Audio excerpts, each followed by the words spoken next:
Welcome to Finding Family DNA, the show about finding and connecting birth families, with your host, Jay Rosenzweig, founder and CEO of birthparentfinder.com. And now, here's Jay. Hi, everyone. Welcome to another episode of Finding Family DNA. I'm Jay Rosenzweig, founder and CEO of birthparentfinder.com. And this is episode 49.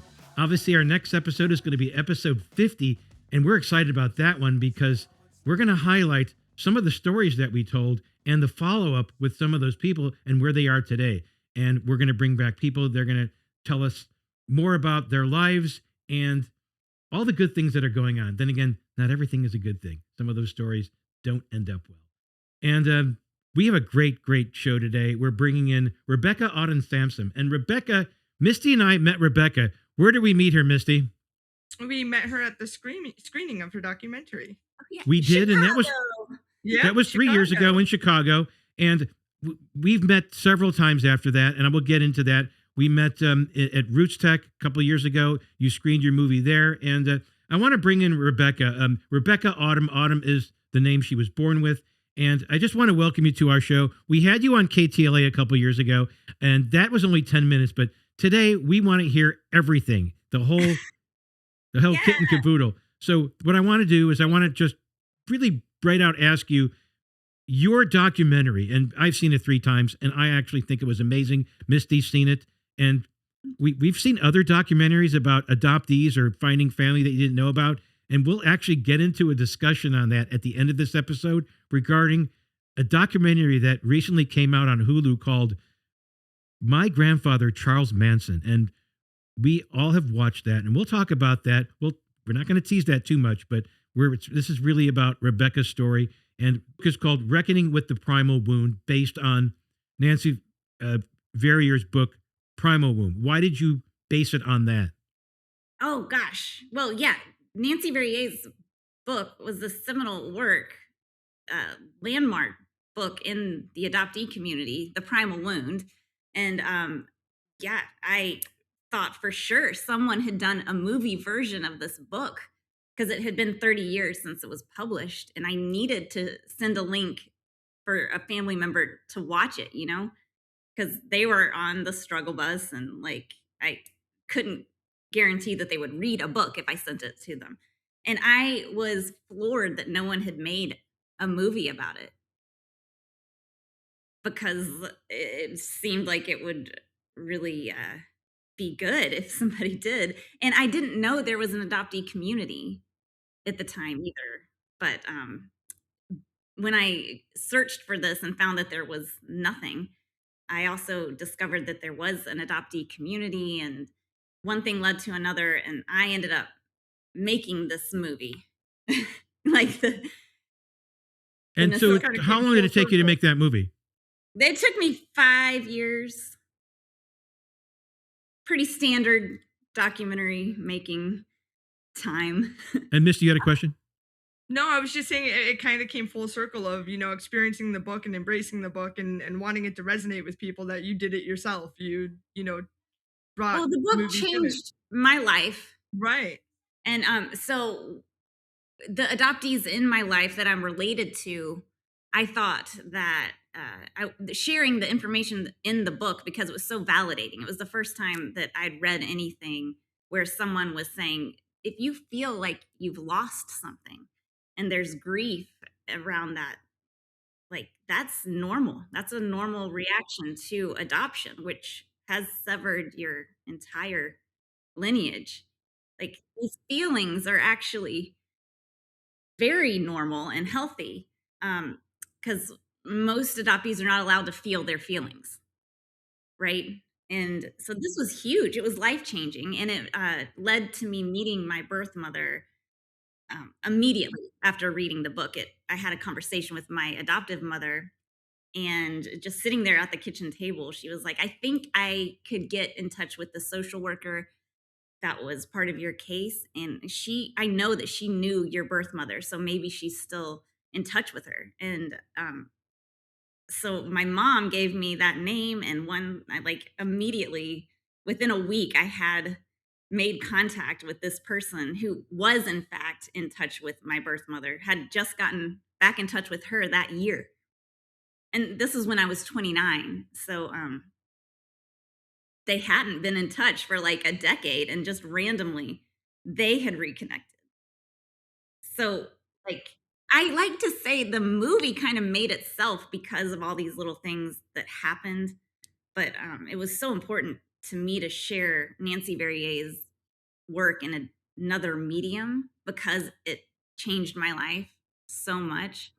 Um, and meeting that biological side, my maternal side, answered so many questions for me and really led me down that journey of discovering who I am. Like the self-discovery journey, it's so important. And so what y'all are doing and like doing the reconnection and talking about it in a way that we haven't gotten to experience because people don't want us to know. Like we have to live this existence with all this information being withheld from us. But like, that's the question. Is it better to know or not? Right? How did you even get her? Oh, so that was hard. I mean, it takes a long time. You have to put in a lot of relationship equity hours, right? To build up enough trust to interview somebody about this, especially someone like Nancy Verrier, who had sworn off of interviews for years. Like she'd been misquoted in the press and was just done. So that took me 6 months of like building up that relationship equity and developing trust where, yeah, we became friends and we did 2 sit down interviews. And I'm really, really grateful to have her and her expertise and her like beautiful face in the movie because I think that needed to happen. So I feel like, yeah, it was kismet on so many different levels. Just getting that out there and everybody that worked on it and is in it. So it's huge to like continue on and have more of the story to tell. And I don't believe this could have been done without her. It wouldn't have been the same, right? No, I think, yeah, she added that expertise that I think, and I've been told really lands well with, I mean, I can do my story. Anybody can tell their story on camera and try to be raw and emotional and convey it. But then when you do pair it with experts and academics, I think, yeah, it just makes that cohesive, like solid framework that is landing for people, which is amazing to me as a filmmaker. Like I had no idea it would be received the way it has been. And I remember you were able to, your birth mother was cooperative. Your adopted mother was sort of cooperative, correct? Yeah, I mean, I didn't think my parents would sign off on that final cut. I was very depressed that week that I knew I liked the version I had and that their presence in it was so important. Like having that antagonist and somebody to push back on like the primal wound's not real. I needed that. But I didn't think my mom would let it fly because she says it on camera. It's like hard conversation. It's not comfortable, but that's the tension. I mean, that also makes a movie good.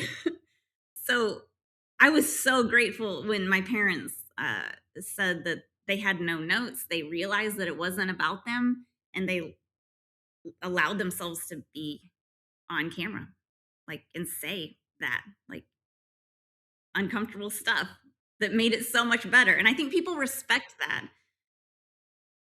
So your relationship with your birth mother now, what's that like? So Jill and I are great. Yeah, it's been since 2012, so 14 years. And I saw her not too long ago in May. Yeah. We go there. I think I see her 2 or 3 times a year and it's great. And you know that doesn't always happen. We always say that you are very lucky to have that long-lasting relationship with your first mom. And remember Linda Pivac last episode, Misty?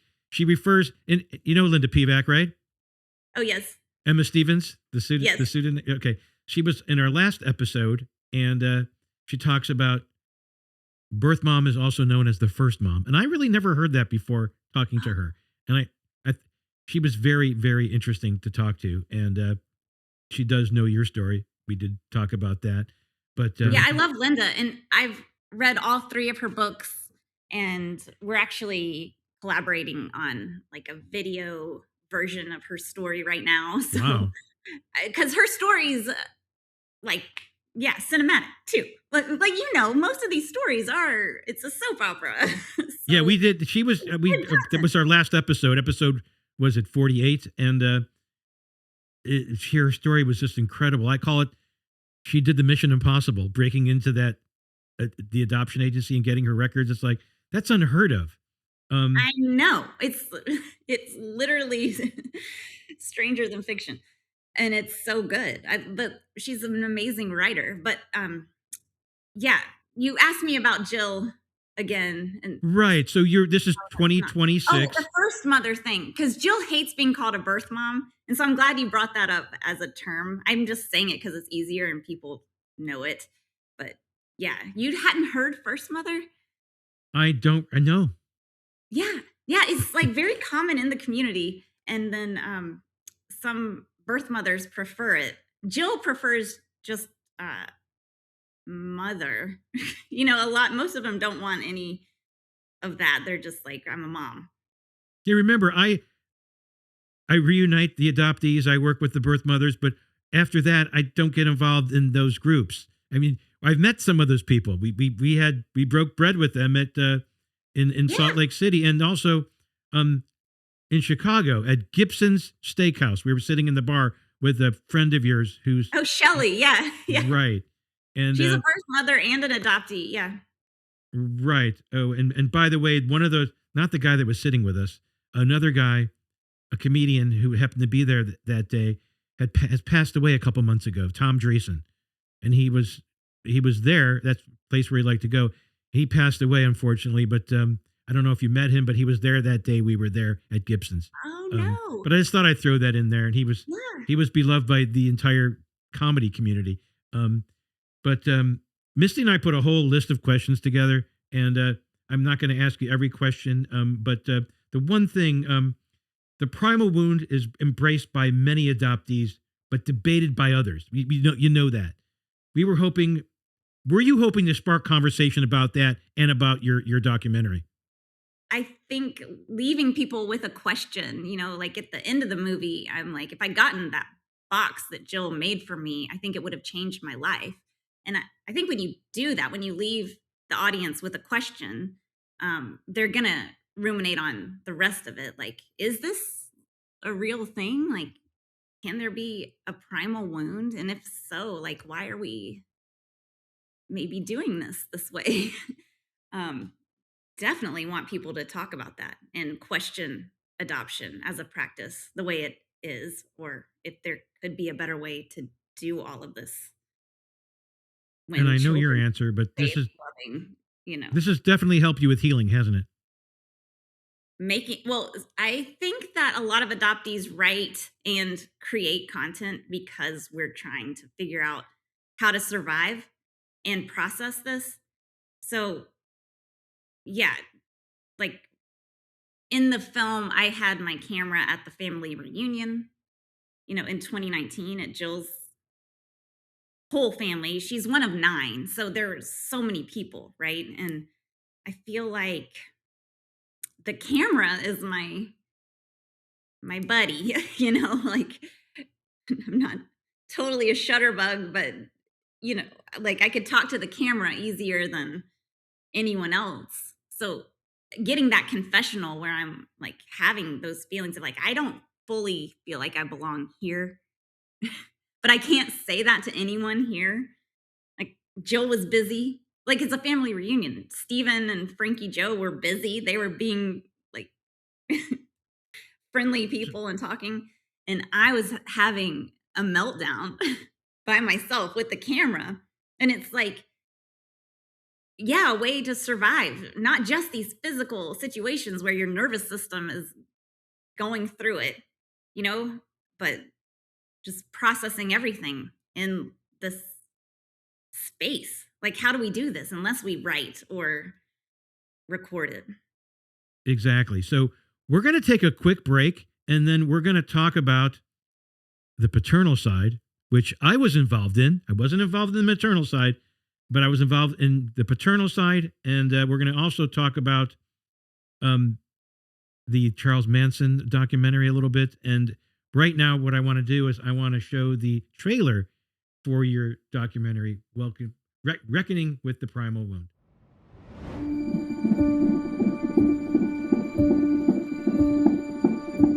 The word primal means from the very beginning. The connection between a child and the biological mother appears to be primal, mystical, mysterious, and everlasting. It can no longer be assumed that one can replace the biological mother with another primary caregiver without the child being both aware of the situation and the substitution and traumatized by it.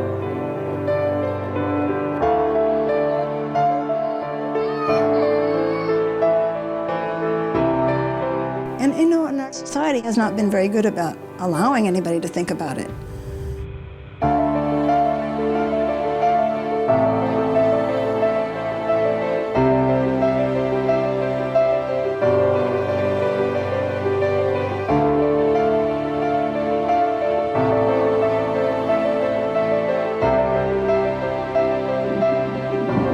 Did you get the box? What box? Okay, here's a question. Should a child never be adopted?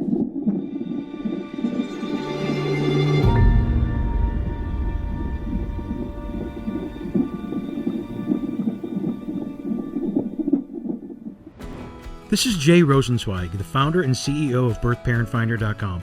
Sometimes the missing piece of your life is a person you've never met.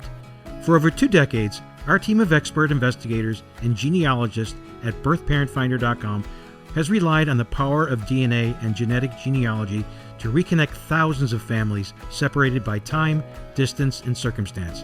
Visit birthparentfinder.com and begin your journey today. Your family isn't lost, it's waiting to be found.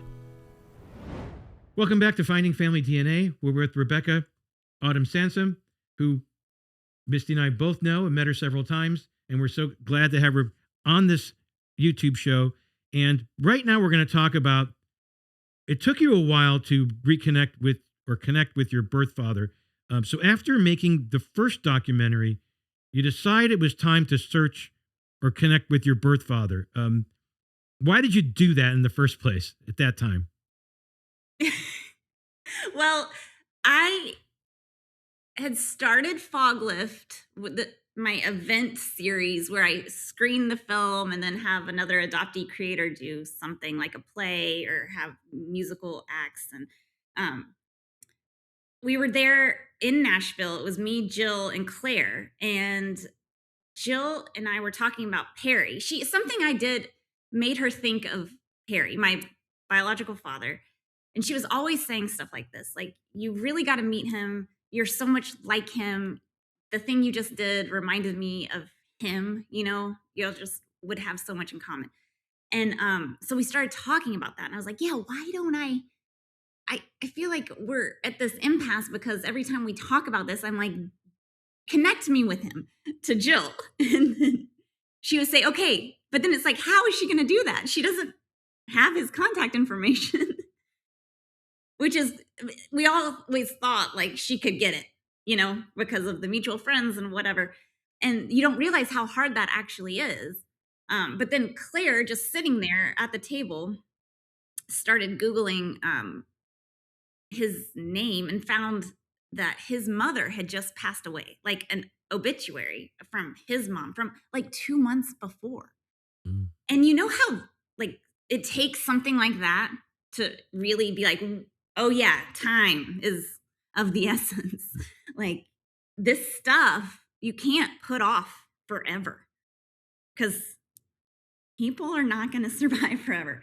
And so that was in August, right, of 2023, I think. And then it was in my head, and that urgency like just it was a switch that flipped on. Okay. So then October is the Chicago screening, right? And I meet y'all, and that's like what you do. And so it was like I needed some sort of a push, to actually do this. And you were really, really into it, like finding Perry for me, which was kind of the motivation I needed, especially when it was like, it can be so easy and can't do it. So it's like sometimes you do need an outside factor, and the timing, like just being 2 months after that urgency hit.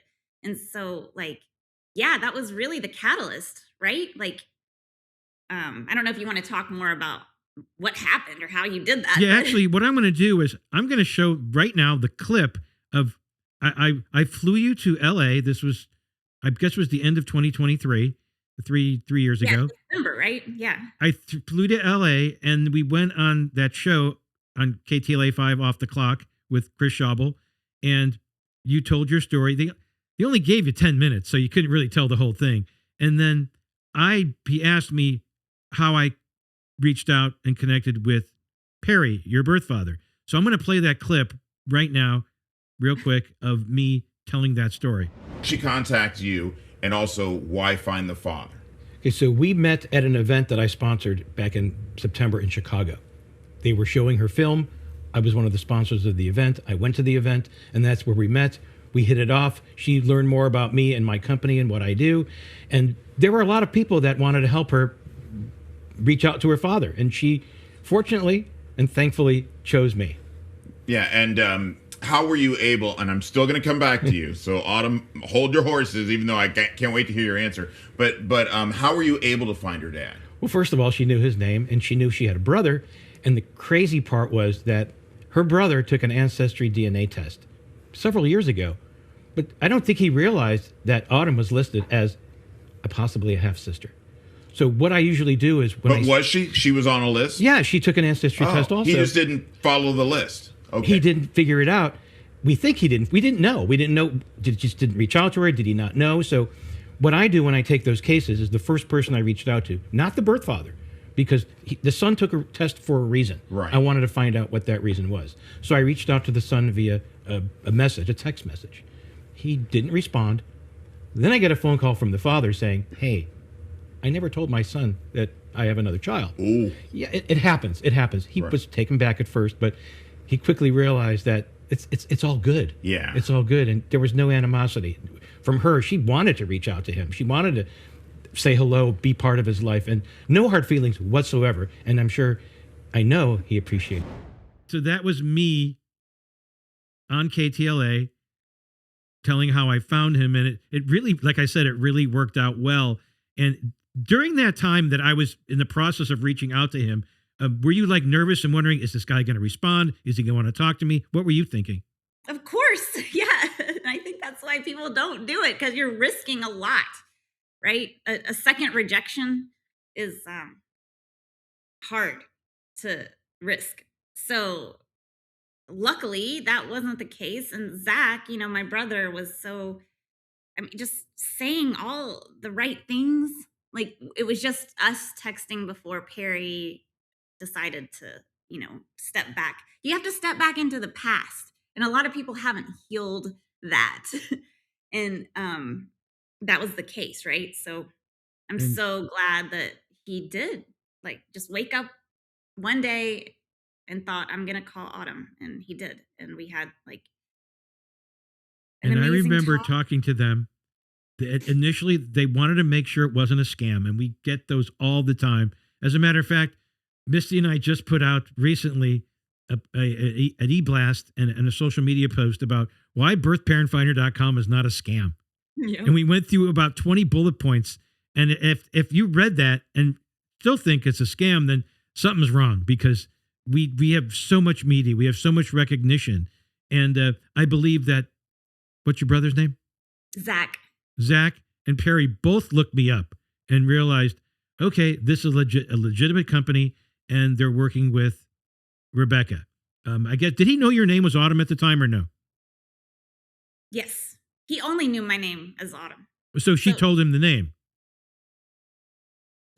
Whatever you texted Zach, I mean, it might have just been, obviously, he knew that he'd had a baby at some point with Jill because he signed the papers. So you had all the facts. It was like not something to be disputed, really. So what's your relationship with Perry now? It's, you know how reunions are like kind of a roller coaster. In doing the sequel and like, yeah, I think it's just hard to bring all this up again. And so it's going to be, we're in kind of I was excited about the sequel. I showed him like a cut of it and it's stirring some things up that I am hoping we can get through. So did he sign it? Perry. I'll just Did he say sign that. a media release? Did he sign a media release? Uh-huh. So then you don't have to show him anything. Surprise him with the final The whole cut, right? final cut approval is it's dicey. And like I'm like, it's not, first of all, it's not him. So it's just when you open it up to the rest of the family, it's like, y'all gotta trust me. And it's a movie. And there's gonna be plot lines that develop that are gonna be spicy, right? We gotta get through this. So this is the juncture we're at, and I feel very hopeful that we can get through it. But like, is the first hiccup in 2.5 years? Has it been 2.5, 3 years? So I have never experienced this in a reunion. And now I feel like I can relate to all the adoptees that were like, just wait until the other shoe drops. And I'm sure you know this. I mean, y'all deal with stories constantly and they're not like, actually, I think, did you tell me that like so many of them fail? Who was it? I don't know. Misty has those numbers. In your hundreds, I've done thousands. In your hundreds of adoption reunions, how many have been successful as opposed to failed? Less than 50%. Less than 50% failed? I would say probably about 40%. I don't like to use the word failed because you know what? They have to go in there with realistic expectations. And we always say that. It's like, if we find your birth parents and they're not interested, but you get everything, what happened, medical history, then... Well, I'll put it like this. 40% meet the adoptees' expectations. We'll put it that way. 60% don't, but for various reasons, whether it was no contact, whether it was father's name was not provided, whether various factors about that relationship, that their needs don't feel completely met by reunification with their biological family. And it's interesting you bring that up, Misty, because I think I told you this. The other day I took in a pro bono case, and like I said to my audience, if you subscribe to this show, it does help our pro bono. And I actually had a pro bono the other day. She had no money for our services, and I took the case. And Rebecca, you know that some people don't like the fact that I charge for this, but this is a professional company. This is what we do. We don't charge a lot, but we do a lot of pro bono, and we're respected for it. But this particular woman, which is a man now, and those are always difficult explaining that to the family. But this person is so nice, so warm, and I wanted to help him, and found the brother. I found who's alive, fine. The father was an abuser, still alive, but had many kids out of wedlock, divorced women, never paid child support. And in talking to the client, I said, I don't think it's a good idea to meet your birth father, period. And that's what was told to me also by the ex-wife of the birth father, who is the mother of the half-brother, who I spoke to, who actually spoke to my client. Everything's great. But there's no reason, I hope you agree with me, that there's no reason for my client to meet this birth father who all he was an abuser, beat every single wife he had, and didn't care about the kids. We got his medical history too, which is great. And And this client, this pro bono client, was just super happy that she was connected with part of her family, knows her medical history, and now can move on and have peace. But I think it would be toxic if she met this birth father. And by the way, I don't think he'd want to meet her anyway. It's like he doesn't care. He's got other kids that he didn't pay support on, and he's on his own. Probably, we don't know if the guy's homeless or what, but he's moved around a lot. But my recommendation, and she doesn't have to go by that, my recommendation was probably not a good idea for me to track this guy down and connect you to him. Yeah, no, I think that's right. But I do think it's good to know that information. And not to segue into the Charles Manson thing, but like Right. knowing information is, yeah, there's a way to. So, and by the way, I did give this client his current email address if she wants to email. He wants to email the birth But father, but she knows, yeah. and we I had a said, picture. We got a picture of him too. no. So I don't know what else we can do, but that does segue us into this Charles Manson documentary, which is called My Grandfather Charles Manson. And let me give you a little backstory here. Misty, were you the one who sent me that link to that documentary? I was. So You found it. initially, before you even watched it, what were you thinking before you watched it, Misty? I was interested about the story.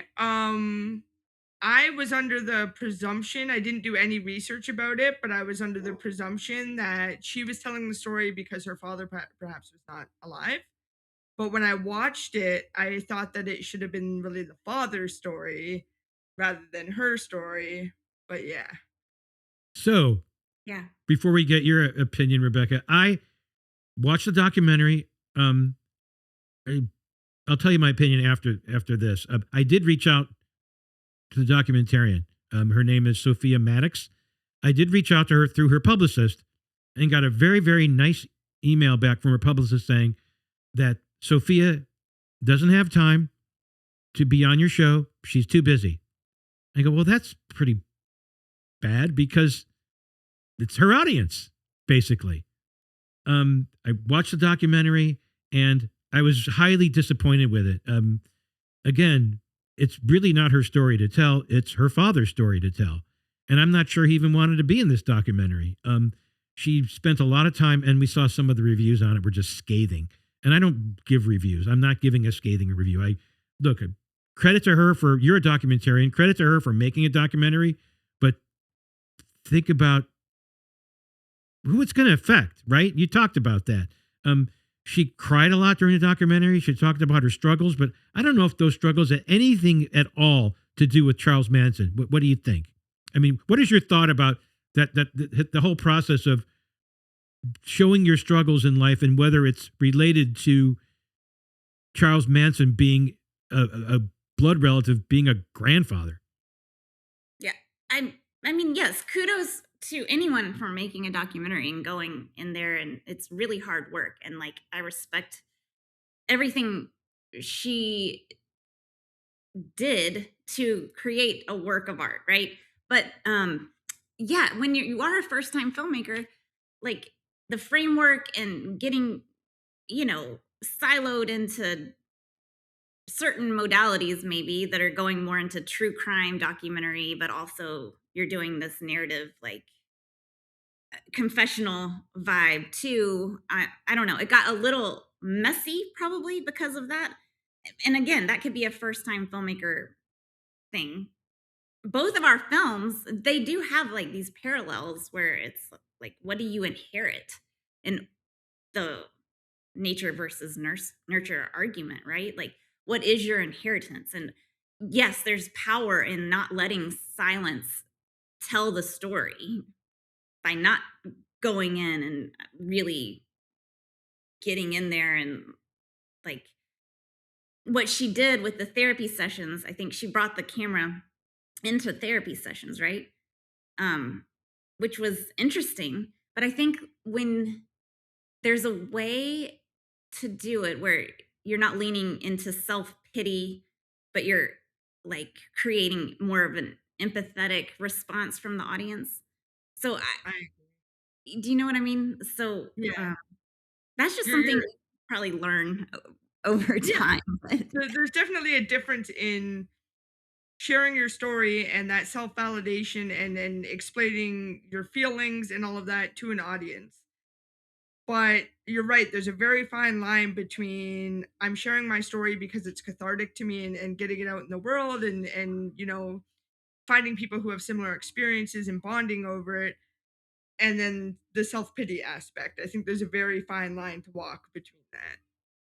Yeah, because it sounds like that aspect might have turned you off from it completely. It Jay. did. It did. Or both Yes. of us, or maybe all of Yes, us. it did. Yeah, I watched half of it, but Right. and again, like I will probably finish it watching it because it seems like a lot happened in the second half. That is interesting, just grappling with all of this. Like, yeah, and like the case you just had, the pro bono case, like you're gonna find nefarious characters in bloodlines, right?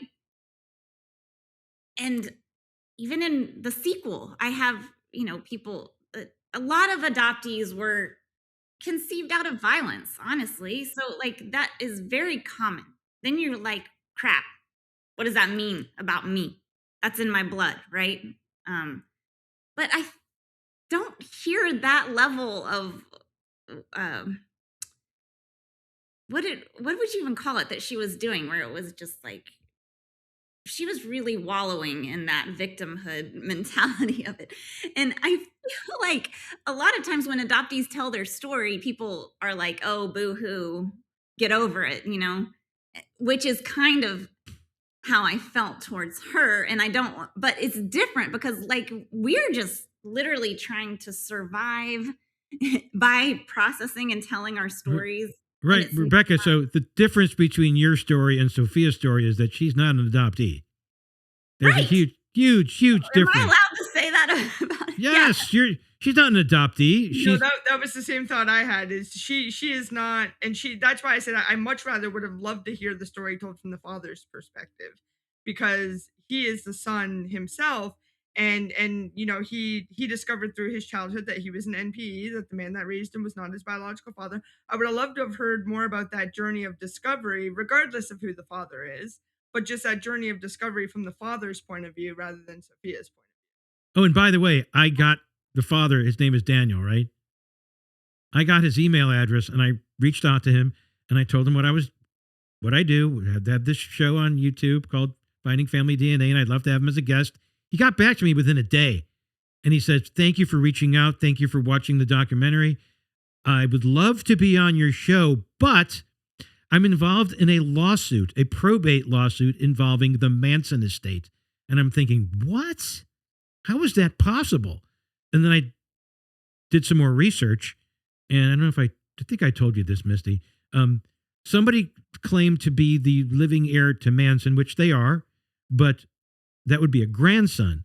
But there's about $500,000 worth of music rights to Manson's estate that's still out there, and it hasn't been claimed. And technically, the next legal heir would be Daniel. So it's in LA courts right now. It's still being held up. They're trying to figure out, is Daniel the next heir to the Manson estate? And, well, DNA doesn't lie. This guy is Charles Manson's biological son. So I don't know if this guy wants this estate, but I think it's just, since it's the judge's decision, the judge can't give it to the grandson legally because he's not the closest living heir. So this is a mess. So Daniel's lawyer said you can't be on any news show, you can't be on any podcast, and you can't be interviewed until this is all done. So, and by the way, that's not even addressed in the documentary, is it? Not at all. And I think, to me, that's a bigger story. And I'm looking at the big picture. This is what I do. And I don't know why anyone... What's that? Yeah, no, that's a good point. Like, yeah, there's that nails it, right? Like, I think every time he spoke and was on camera, I was leaning in, like, want more of this, because that's the story. And but then that person has to be a documentarian. So Daniel's not, I guess. Then it's Do you like, this think happened. that story should have been done by a different person, a third-party documentarian? It's so hard to be the subject in a documentary that you're directing. Well, you pulled So it off. I mean, Well, I didn't want to be in it. My mentor made me. Like, once she heard the story of the box, she was like, "No, you have to be in it." So maybe that's the difference too. so before we close this out, the last thing about these documentaries, comparing the two, it's like, what do you think should be public as opposed to private in a documentary? What do you think should not be included in a documentary about families? Oh, that's a good question.